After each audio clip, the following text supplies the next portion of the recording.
Pour la première fois de son histoire, la feria n'aura pas lieu à Arles en raison du confinement. Elle aurait dû commencer aujourd'hui. Dans le Vaucluse, les premiers tests de dépistage du Covid-19 en drive vont commencer. Reportage à Monteux.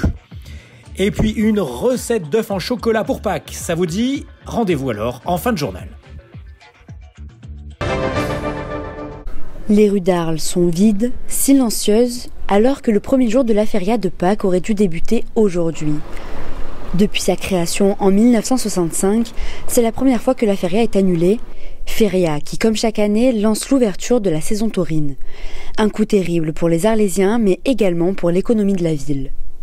C'est une grande tristesse parce que bien entendu tous les maires, quelles que soient les municipalités, rêvent de ce moment extraordinaire que constituent les férias, à la fois pour la jeunesse arlésienne mais aussi pour toute la jeunesse de la région qui vient se passionner pour l'art tauromachique. C'est la première fois dans l'histoire d'Arles que la feria n'est pas organisée et c'est donc quelque chose de très douloureux pour nous tous. Économiquement, c'est une perte sèche. Imaginons plus de 100 000 personnes qui déambulent quotidiennement pour à la fois discuter, festoyer, mais aussi manger bien sûr et puis dormir. C'est complètement triste, mais nous allons à nouveau à la feria de septembre organiser des fêtes qui seront magnifiques avec une goyesque absolument splendide.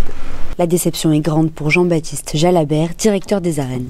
C'est une situation et des sensations vraiment très bizarres et plutôt désagréables. Il y a un mois de ça, quand on nous a annulé la feria, ça a été un choc. Après, on a accepté la décision, bien sûr.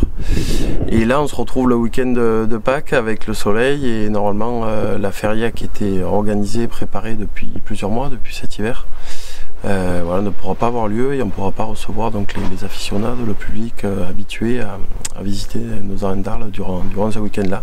En plus, c'est l'ouverture de la saison taurine, c'est la première grande feria. Non, on est terriblement triste, déçu, et après préoccupé par la situation parce qu'on ne sait pas quand, à quel moment et comment on va sortir de cette crise. Et on va suivre l'évolution et on prendra des décisions petit à petit, en espérant que la saison ne soit pas complètement blanche.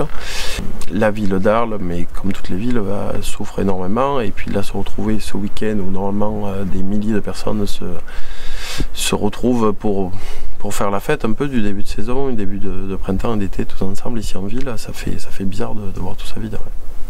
Il y a encore beaucoup d'espoir pour la feria du riz qui doit se dérouler en septembre.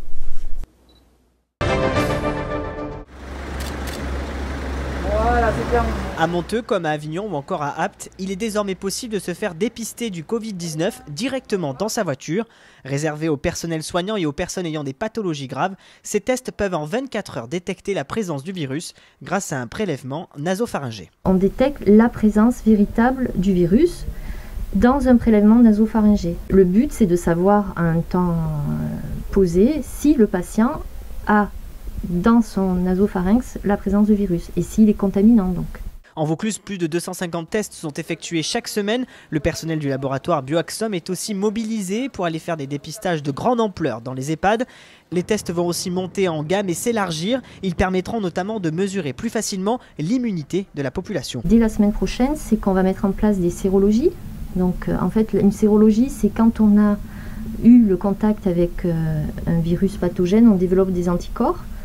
Donc dans cette pathologie, le peu d'expérience qu'on a nous dit que les anticorps se développent en 2 à 4 semaines. Donc on détectera dans le sang ces anticorps et ça permettra de savoir si le patient a été en contact ou pas avec le virus.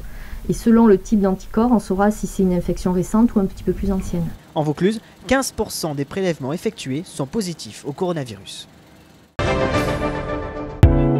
Bonjour, je suis Alizée du blog La Mode Aixoise et bienvenue chez moi.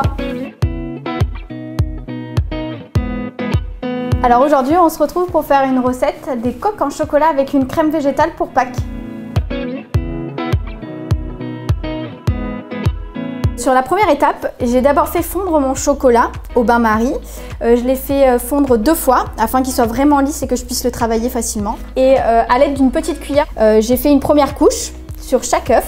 que j'ai mis au frigo pour que ça se solidifie. Puis ensuite, j'ai refait une deuxième couche et une troisième couche. Le chocolat s'est durci, on le voit à l'intérieur. Et l'idée, c'est donc de casser les coquilles pour récupérer sa coque.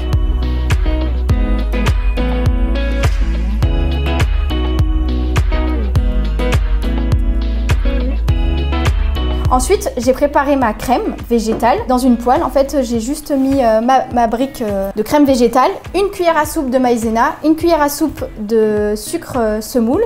J'ai mélangé tout ça jusqu'à ce que ça s'épaississe un peu. On prend un petit peu de crème, voilà, qu'on va déposer dans le fond.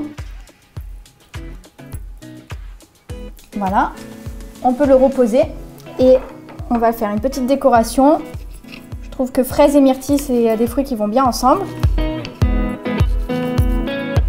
On va déposer nos petits fruits.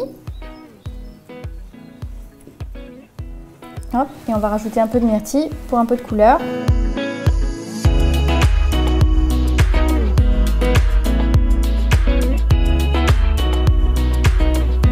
Ainsi que des petites décorations. C'est très simple à faire avec les enfants parce que eux, ils pourront prendre les petites coques en chocolat, ajouter de la petite crème et les fruits préalablement coupés, ils vont pouvoir les mettre un par un dans leurs petites coquilles pour les décorer. Ensuite, on peut aussi les présenter dans des boîtes à œufs et peindre en fait la boîte, ajouter des décorations, faire un petit jardin avec des lapins, des poussins pour un côté un peu Pâques.